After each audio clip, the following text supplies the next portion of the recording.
The first sit that I'm going to talk about is Josh Jacobs. Jacobs will be going against a Broncos defense who takes care of the run pretty well.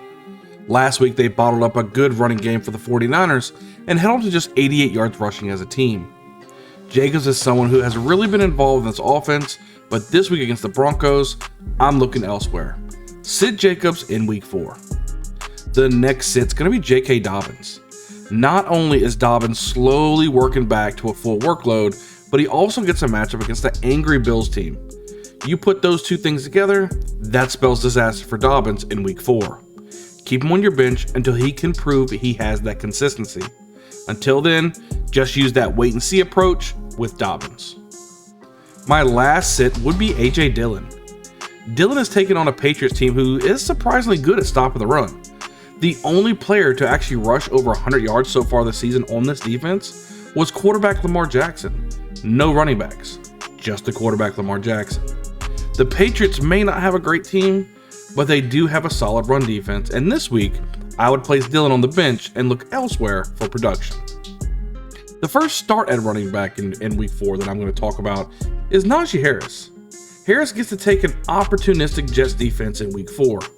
Harris shook all concerns of his injury and getting 15 plus carries to prove it. Harris should easily be a top scoring running back this week. Start Harris with the utmost confidence in week 4. The next start will be Tony Pollard. Pollard finally got a true 50-50 workload last week with Elliott and was able to perform with over 100 yards rushing.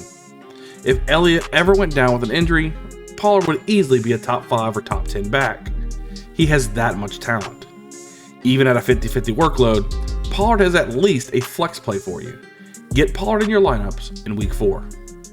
The last start I'm going to talk about is Michael Carter.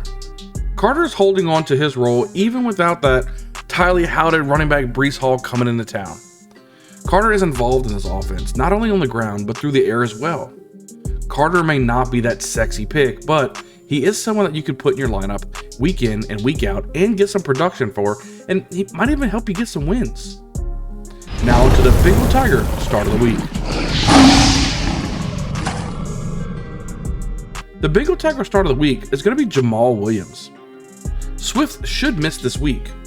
Now, insert Jamal Williams, who has scored 2 touchdowns in 2 out of the 3 games played this season.